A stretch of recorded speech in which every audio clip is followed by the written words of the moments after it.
okwanjula n'embaga kukutuusibwako City Bridals ku Kamukamu Plaza. Ndaira sirimba leero bino binjogera bya ku mwoyo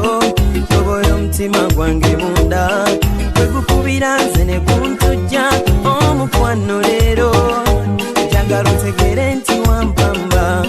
wotoli serious enywa nze sebaka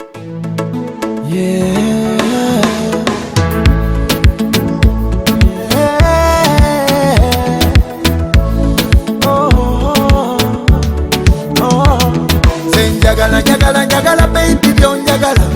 jagala byonjagala jagala jagala jagala jagala byonjagala jagala byonjagala jagala baby byonjagala jagala byonjagala jagala baby byonyumira bwe batyo olwaleero wetukenda okubeera nga tukutuusako abagole baffe ab'emirundi ebiri abagabi bakyala baabwe ntibanaye nga twagala engeri gye mutwagalamu era nga tulina omwami gwe bayita Tonny Kalema ng'agamba Miss World Joyce Nabuto nti I just love the way you love me wabula nga tulina n'omwami gwe bayita Christopher Ziwa ng'agamba baby face we Sharon Nabosa nti bannange naawe I just love the way you love me bwetyo nomukwano bwetukenda kuba nga tukulaga emikolo gyaffe mu programu yaffe eno okwanjula n'embaga ku Delta TV nakubuuzizaako bampita Sharitah butaawe era nenkubuuzako nti sibyo kyanno ssebo sibyo kyanno nnyabo obale kubeera nti buli lweziweera ssaawa 11 okwata remote ya TV n'oteeka ku channel gye bayita Delta TV osobola okubeera ng'onyumirwa Sunday ng'olaba embaga ezikunyumira nga nawe ogifiiringa kale no nindiridde okubeera ng'ompita kukwatire nawe omukolo gwo wiiki ewedde tasobola okubeera nga tukutuusaako embaga y'omwami omukungu wa Ssaabasajja Kabaka gwe bayita Kyobe Kingi Michael bwe yali ng'agenda ne mukyala we ayina byonna Immaculate bwe batwalaba embaga bwe batambulira bulungi mu mmotoka ez'omulembe cake n'agadde response ze mwampiriza tubane cake nga tetugirabangako abantu buli nnaku baleeta ebipya mu mbaga zaabwe embaga bwe zityo ozisanga ku Delta TV. Let's do Delta TV tukole tetwavayo tusobola nga tukutuusaako omwami gwe bayita Birimuye George William bwe yali ng'agenda ne mukyala we Ramula walaba bwe yasasula buli yaliwo mu kkula bukuza obulungi mukyala we eyazaala eyakuza eyabulirira eyatereeza eyatendeka bonna n'abawa ebirabo ku mukolo gwo mwebale kunyumira mukolo gwo n'abali abewakiseka mwebale kunjagala kale no nolwaleero nga bwe nkuwulidde emikolo bwe tubadde tutandika gye tugenda okuba nagyo nga sobola butapuulira anyambaza kiteeteeyi kino sokka okyetegereze okiraba City Bridals akwambaza kiteeteeyi wena n'owulira ng'alina figa nga tobali togina tula olwaleero bwe nkoze figa kale nawe osobola okukola figa singa ogenda ku City Bridals ku Kamukamu Plaza wali eriko Entebbe Road n'ogenda ku basement edduuka lye bayita GF34 n'olaba ekigambo City Bridals alina n'emmotoka ezipangisibwa ate ng'alina changing dresses party dresses alina ne jewelry alina gowns abagole abambukingidde nga muyita mu City Bridals mwebale nnyo mwebale ddala nesuza okulaga gawuni zammwe ez'omulembe z'abawadde wano ku Delta TV obala negamba nti Sharitah's Hair Clinic zenviiri zino enviiri oziraba bwe zinyirira Sharitah's Hair Clinic enkolako era ng'eyo saloon ekola ku bagole ekolera omugole okukolako naawe n'owulira nti ddala oli mugole kubanga balina stages ze bakuyisamu ng'olunaku lwo lunatuuka genda ku Nkrumah Road ku Sharitah's Hair Clinic bakoleko enviiri bakoleko enjala bakoleko makeup Nkrumah Road saloon weli kyekizimbe ewali ng'eddwaliro lya KCCA akati engatto zino bwe ziti oba zirengera bannange esigezaako okweragirako nkulaga bya mulembe kubanga nawe njagala oyambala eby'omulembe engatto zino osobola okuzijja ku Kato Sales Center. Kato Sales Center ali ku Skyline Shopping Arcade. Back to business katandike n'omukolo gwaffe ogusooka.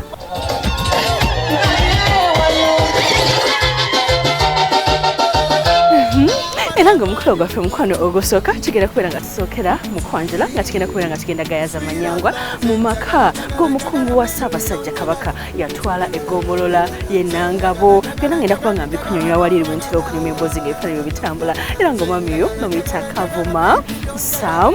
okitegeera nga muwala we ye yasazeewo okumuleetera ate naye n'amuleetera omulangira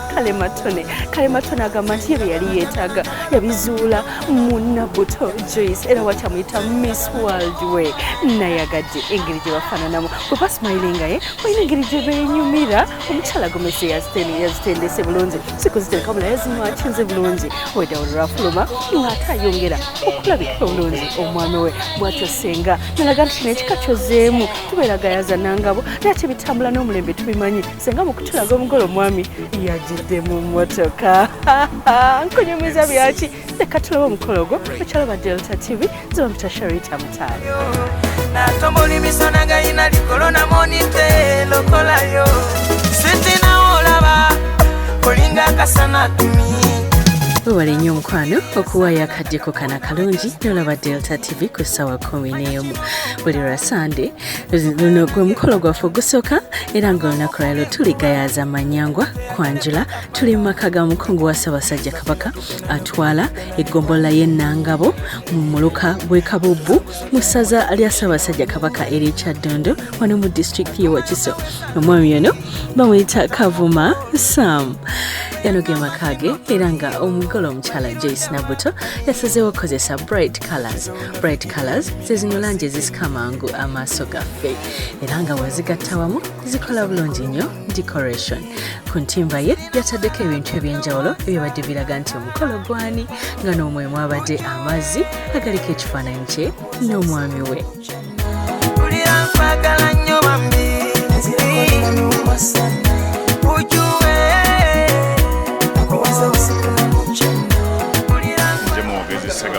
Kuwa mugema nze ngendo okukulemberamu tiimu eno yonna gye mulaba era wenjogerera kati tulina omugole noono ye mwana w'obulenzi agenda okuzaalibwa eri ate kati ku lunaku olwaleero ate mulungi kubanga tuzitizi ku lunaku olutukuvu olwa paapa nga ne paapa ali namugongo nafu tugenda ku mukolo gw'okwanjulibwa ono ye kalema Tonny yateekateeka nga ayagala naye kuwona kwefumbira nakwetokoseza njagala essaawa zino mbawe ku mugole muwulye ku ddoboozi kubanga basinga bungi balowooza nti abagole abagenda okwanjulibwa abaana b'omulenzi teboogera naye kaayogere mumuwulire balamuseeko. Ndi musanyufu nnyo okutuuka ku lunaku nga luno amannya bampita Kalema Tonny omwogezi lwayogedde era ndi musanyufu era ndeebaza Mukama Katonda olw'okunkusa ku lunaku luno nalowooza okutuukako edda olw'okuva mu mbeera eya Ssekinoomu neefunayo munnange ne tukkiriziganya era nanzikiriza nzije ewaka banyanirize banzaale omwana ow'obulenzi era okukwasaganyiza wamu nga ebyemikolo mbimanyi mukwano gwange bonna ttiimu yonna tutambule ffenna era amawulire amasufu ge tukyalinawo nti neeri batwetegekedde batulinze okutwajiriza era batuzaale ng'abaana ajja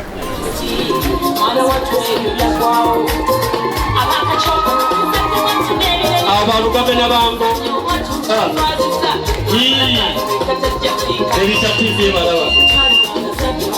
bw'ekyo ku ludda lw'omugole omukyala ate bazadde be bafunye omukisa okubeera nga babuuza ku bantu baabwe abazze okubeerawo nga muwala waabwe ayanjula akakisa kano naddala ku ludda lwa mami azaala omugole omukyala tatera kafuna kubanga bakubwe batuuka abeera talina kubasemberera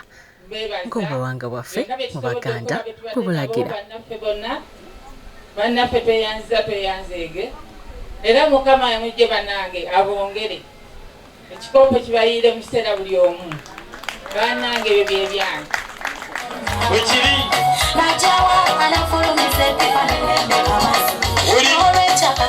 kyekyo bakojja kiri wano bazikulandu besaasira sibawulira mu ngalo ziro wangi atata mbadde nkibiriza mpolampola netuka kuwankaki taata nga tunateekateeka kusiibula obwedda abagenyi be tuli nabo taata ate tulina abagenyi abakatuuka mulina abagenyi abakatuuka Abako mu kaseera kano batuuse era nga bazze n'ekita kibayita ekita ekiggula luggi buli kisaanyizo bakireese anti amaka ge bajjamu ga mukungu wa Ssaabasajja Kabaka era obuwangwa bwesigamiddwako nnyo. Ate wali buzibu essimu eyajja bw'abanga ali ku digito bwati wawulira ebigambo ebyo bwe yasimba yavaawo n'abagamba nti mbaniriza mwena ne muwulirawo nga bagamba Jaja gozo kulembedde. Ulire engalongo batwala namayumba. Bwekiti ekita kino eky'eggulalugi bwe kimala okuweebwayo taata asindika ababaka be era ng'ababaka be bano baasindika be bakola omulimu ogw'okugema abako okubawola ku battaka.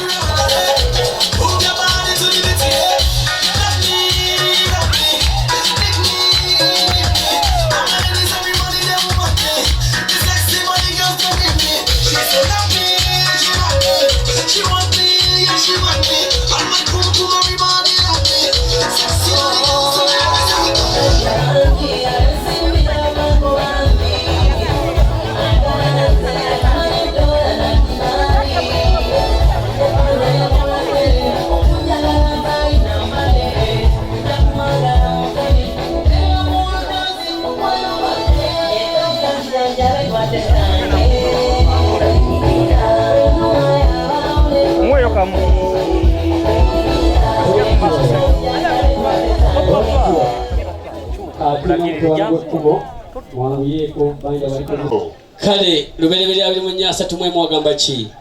Bwogera nti n'ayogera nti yingira ggwe mukama gwawadde mukisa ky'ekikumirisiza abweru mbuuza mmwe. Kati nze mbanone nange ne ŋŋamba bano. Wulira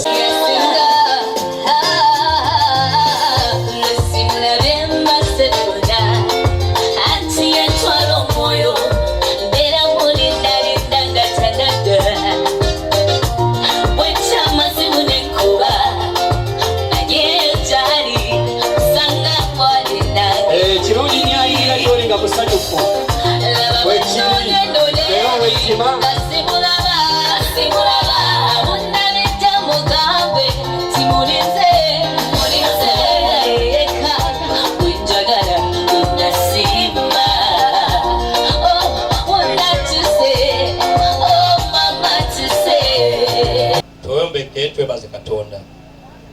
tafe omulungi ow'ekisa twagala okwebaza olw'ekisa kino ky'otuwadde bwe tuli wano olwaleero ku mukolo gw'omwana waffe Joyce yatukuŋŋaanyiza wano olwaleero. Tukwebaza Mukama olw'obudde buno obulungi bw'otuwadde, twebaza olwa byonna by'otuyisizaamu okuva emabega okutuusa olwaleero. Tusaba Mukama okulembere olunaku luno olwaleero ng'otaddemu omukono gwo ogw'ekisa otuwanguzise buli kimu kyonna ekitugenda okuyitamu. Tusaba bino byonna mu linnya lya Kitaffe n'Omwana n'Omwoyo Omutukuvu. Amiina. Kale mwana wange letera ku baana abo abasawo bajje babuuze ku bantu.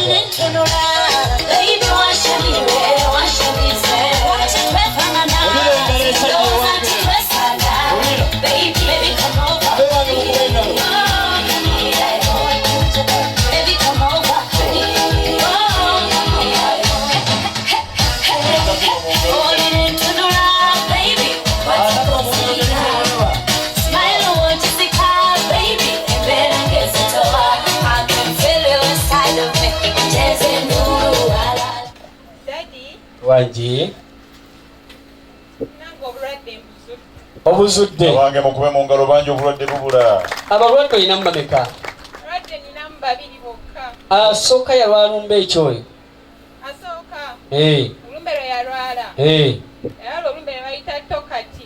ayogera nnyo. Tunaamuwa doozi ky'okuwona oyo.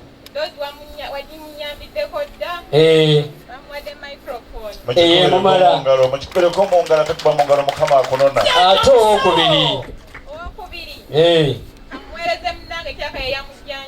atubuulire. Daddy Wanji ono nga wakuwadde ripooti balwadde babadde babiri. Asooka tumumaze naye omulala Daddy ndowooza tujja mwejjanjabira bakubire mu ngalo kulaalasa bulwadde bw'abantu. N'ogenda mu woodi namba ogenda oyogera nti yalwala kyazanga mwasoma mmwe. Teweebazanya kakadde akamu okakasa kakadde oba togenze wa mwami Lwasa towakala ate ebyo bibeerawo. Omulwasa ayagala emikolo gino nga twaze ne investor tunaamulaba oyinza ogenda erukalidde maaso ku lutimbe bazzeeyo.